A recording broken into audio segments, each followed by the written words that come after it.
I hope you don't wait to give me roses. Please don't take too long to think that you should know me. Please, for real. Please don't wait too long to tell me I'm the shit, yo. See you flourish, looking salty, throwing fits, yo. Then you bury, getting lonely, wanna miss, yo. Get from around me, you clowny, you looking How long you been idiot. making music though? I hope you don't wait to give me Man, roses. I've been making music since about 2005, but I didn't really, just doing mixtapes, just kind of playing around with it. But 2008, so about 11 years is how long I've been putting out serious projects. So really kind of taking the music serious for about 10, 11 years in the game. And like I said, as of a couple years ago, I haven't been pursuing it like I was when I was a little bit younger because my focus is now the community. But there's still, for whatever reason, there's still people out there that want to hear from me. So every once in a while, they're like, "Yo, D, man, when the new album coming?" Yeah. And when I feel it, I go back in and cook something up. And I've been blessed to kind of have a kind of a fan base, so I don't really feel pressure to try to make new fans or anything like that, because that's not my focus. I kind of got my support, and I could just make the music I want to make for the people that want to hear it. So now, if you want to know how long I've been into hip hop, I wrote my first rhyme back in '96. You know what I'm saying? So you going back almost 25 years, and even freestyling as a kid, 8, 9 years old. You know what I'm saying? So I've been loving the game and dibbling in and out of the culture for a long time, for decades. You know what I'm saying? But playing ball for a little bit, single father. It just took me a while before I actually got into create music seriously.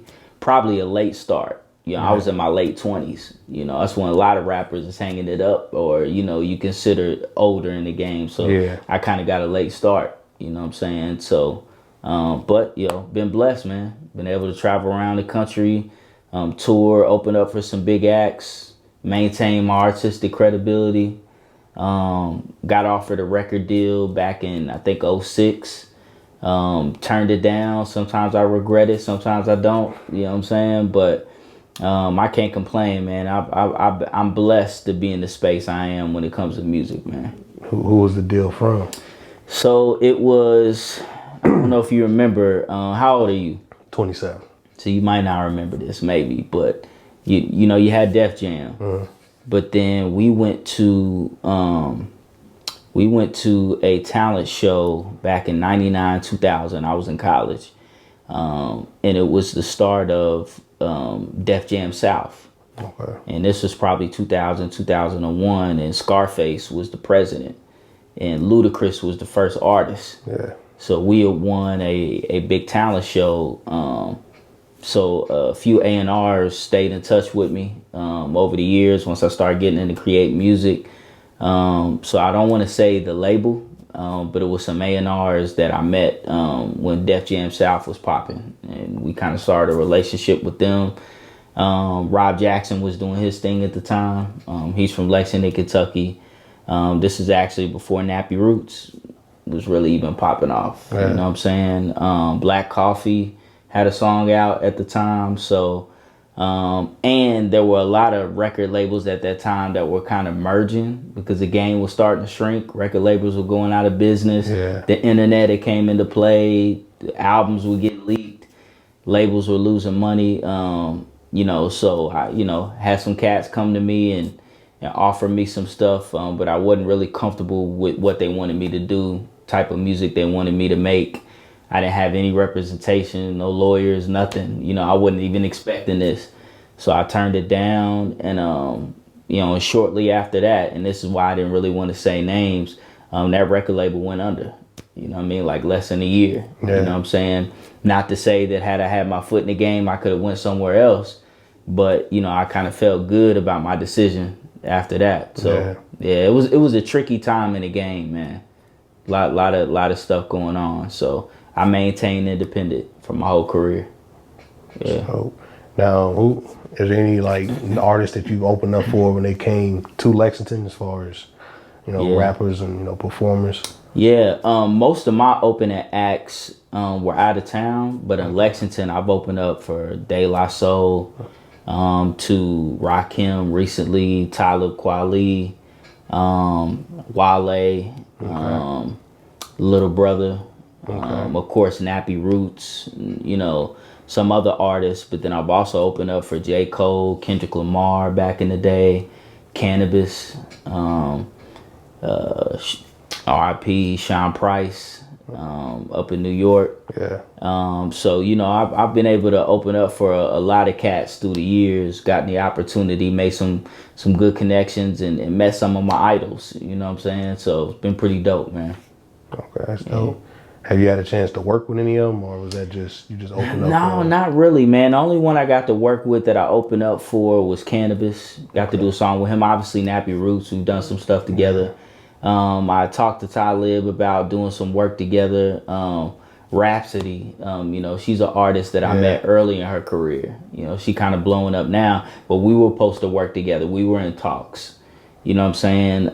But just stuff never really materialized. Big Crit is another guy. I did some stuff with the UK. We had talked about doing some stuff and never really happened. So, and I'm not really the clout chasing dude, chasing after and it could be pride, I don't know. But, a lot of that stuff, I don't want to seem like I'm bugging them. Yeah. So I stay in touch with them and stuff like that, but never really was trying to chase down the feature. Maybe if I was a little younger. Yeah. But build good relationships, though. You know what I'm saying? Great relationships.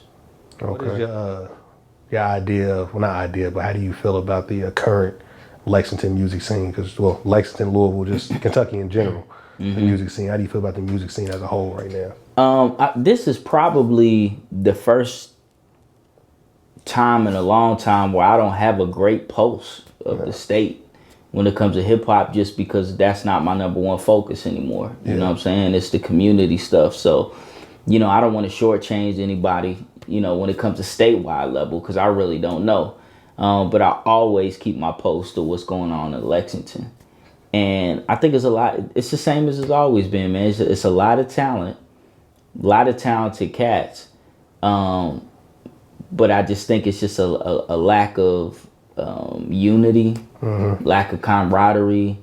The few people here that do kind of have a connection to the industry or other artists, in my opinion, don't really reach out in a way that I think is beneficial. Yeah. You know what I'm saying? It's a lot of talented cats coming up. Hook one of them up with a feature. Get them connected with one of these industry artists. We don't really have a mainstream radio station that plays local artists.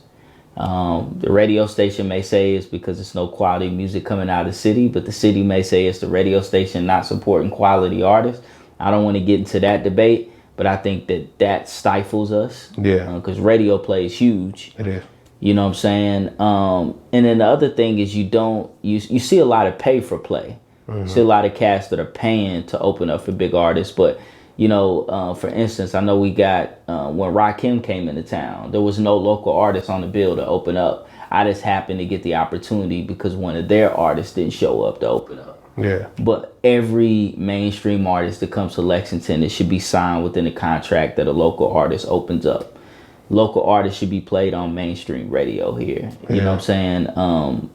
Industry contacts need to do a better job at connecting artists to the industry. Like, I just would love to see a more progressive and aggressive, intentional, getting artists a look. You know what I mean? And I don't think we really got that. So what you have is you got all these independent artists fighting over scraps. Now it's a crab in a bucket. Everybody's competing against each other for the same looks, and artists get burned out. Like, it's a lot of talented cats in the last 10 years that, you know what I mean? Yeah. They're just tired of the rigmarole. They tired of the back and forth. They tired of this dead end, and they get into other things, or they just give up completely. So the talent's here. Talent ain't never been a question. Yeah. We just got to get the other stuff. And the game is changing so fast too. So artists got to adjust. That's kind of why I took a step back. I was part of that blog era. Yeah, with the blogs. You know what I mean? Yeah. I was huge. I was on every major blog, Vibe, everything. Took a year off, maybe a year and a half off, between albums. Can't remember what album it was. I think No Child Left Behind and another album to focus on community. I came back. Game had changed. Yeah, a whole different world. Now it's streaming. In order to get on blogs, you got to pay. I'm like, what? Streaming? What is? And at that point, it's all about clicks. And before that, I had to adjust from the selling CDs out of the trunk era that I came from to the blogs. And then when that came, I was just in my 30s, and I'm like, now this is the game. And so, you know, I think artists keeping up with how the game is evolving too. Yeah. You know, so it's a lot, man. It's not just making music. Oh no, it's politics involved, and oh yeah, keeping up with the Joneses and figuring out how to work and network, and a lot of it really is just, it's not about, they say it's not about what you know, it's about who you know. So if you know the right people, they can get you those blog placements, they can get you in the room with the right people. So that's true. It's a game. Yeah. At the end of the day, it's just a game. It's a dirty game. I'm not an artist. I'm not a rapper. I don't, you know what I'm saying? But I'm just watching how people move. Like it's. But you know, I will say this. Hectic. This is the beautiful thing, though. And one thing I think that's kept me relevant through the eras is that now, though, with social media, with visuals, being able to sponsor posts. Now as an artist, man, you can bypass a lot of those politics. Yeah. Because you just never know what's going to catch viral or get people's attention. And then you could work your way into a space to win. So that's the beautiful thing. But even in that, there's a strategy to it. The artist got to learn. You know, it's an intentionality. There's you got to target certain things. So, that's why I never stress too much. Because I've never been a dude that the OGs hollered at, come out on tour with us. I rock with Devine. I've never been that dude for whatever reason. Could be my style of music or whatever, but the who's who of who's who, when it comes to Lexington hip hop, I've always had to grind from the bottom. I've always had to do it myself. I've never got a handout of any kind. You know what I'm saying? So, and I used to feel a way about that, but it really taught me the strength of myself and trusting in my own creativity, and it let me know that it's still possible to build your brand. You know what I'm saying? So I think artists got to know and learn that. They ain't got to hate each other, just build themselves. You know what I'm saying? So, yeah. So what kind of artist would you say you are? I know there's this new trend where artists don't like labels. Yeah. I don't mind labels. Yeah. You know what I'm saying? It just, I am what I am. To me, if you want to call me socially conscious, substance driven hip hop artist, that's what I am. Yeah. For me, this is my my biography. This would be left behind to my children. So I want it to be substance driven. So I just want to say something that means something. I want to inspire people. I want something that's timeless. So whatever that is, that's what I am. You know what I'm saying? So I don't mind people calling me conscious rapper, lyrical, miracle rapper. Yeah. None of that bothers me. I can rap. My favorite rapper, J.Cole, and I get flack for that because they say he's boring. He's boring, yeah. But he's not, bro.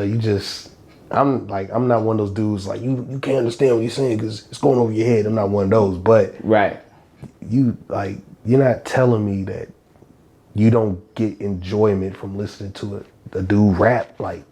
He's rapping, you feel me? Like you telling me you don't get nothing from that? Like just sitting there and be like, oh, he bodied that. He's nice. You know what I'm saying? He's nice. Like he bodied that. Like let me run that back. Like I like Migos music, Future. I'm not necessarily I'm not necessarily like running it back because he said something crazy in the verse. I might run it back because I like the song, but I'll run a Cole song into the ground just off the second verse. Like, bro, this verse was crazy. I gotta hear it again. Nice. Like, he was in that pocket. Like, I gotta run that back. I have to. So I have no problem with conscious rap, lyrical, miracle. I'm with it. You know what I'm saying? I'm with all that. It's a battle between godliness and all man's sin. Trying to hide your imperfection, but you can't pretend. In the face of misery is a face that's a mystery. You claiming victory, but still feeling you can't win. I'm trying to walk in victory, but the devil is tempting me. God speak, I see it, his voice, talking imagery.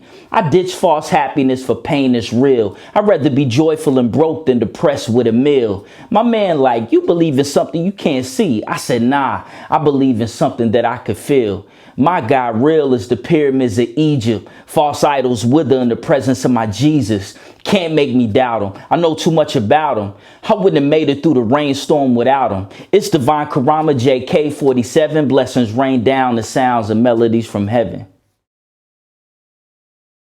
The Dream Walker. And God said, let there be light. With no major cosigns, never sold my soul to sell. All I gave was dope rhymes, tried to save souls from hell. My verse at night bright, I'm a lunar eclipse. Come on. When the earth and sun collide with a moon full lit, yes. It's perfectly aligned with my verses with each line. Perfecting the beats rhymes, my paint easel designs. This intro is a beam, indigo stream through